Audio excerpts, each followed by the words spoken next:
O desastre do Titanic. Salvos por um sonho.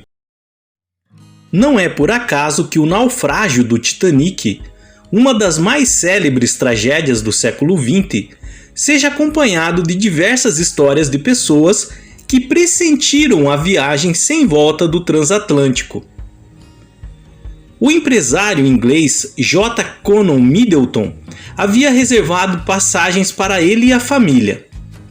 10 dias antes do embarque, ele sonhou com um navio de quilha para o ar, rodeado por passageiros e bagagem boiando. Para não assustar os parentes, ficou quieto, mas o sonho se repetiu na noite seguinte. Middleton resolveu adiar a passagem, pois a viagem não era urgente, e contou tudo para 3 amigos. Na fatídica noite de 14 de abril de 1912, o Titanic bateu num iceberg e afundou no Atlântico Norte, matando 1.500 pessoas, entre passageiros e tripulantes.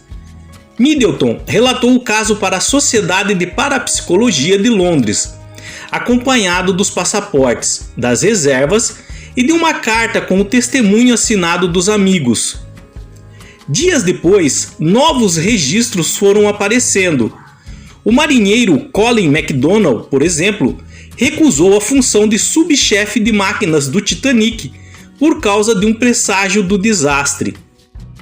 Em alguns casos, foi pura superstição, como os milionários J.P. Morgan e George W. Vanderbilt, que admitiram ter cancelado as passagens por medo de estar na viagem inaugural de um navio. Em outros, faltavam detalhes que pudessem relacionar os sonhos e as precognições ao acidente do Titanic. Se os problemas são os detalhes, a história do escritor inglês Morgan Robertson é de arrepiar.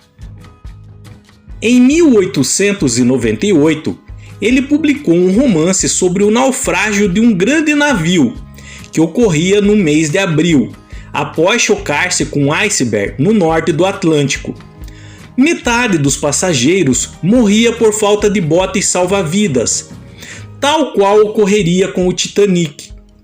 Mera coincidência ou terrível premonição, o livro chamava-se Futilidade ou O Naufrágio de Titã, sem versão para o português ainda. Robertson não viajou no Titanic, logo não virou personagem da própria ficção. Já o jornalista inglês W.T. Stead não teve a mesma sorte. Até 1912 ele tinha publicado várias histórias, entre as quais o conto O Fantasma Branco do Desastre, a respeito de navios que afundavam no oceano e os passageiros morriam à deriva. Stead se interessava pelo sobrenatural e visitou alguns médiuns em busca de novas ideias fantásticas para os seus textos. Nesses contatos, 3 deles teriam avisado sobre o acidente do Titanic, com premonições como: será perigoso viajar no mês de abril de 1912, ou você estará no meio de uma catástrofe na água. Mesmo assim, Stead embarcou naquela primeira e última travessia do Titanic, e como costumava narrar em seus livros, foi um dos que morreram no mar porque não havia botes suficientes para todos.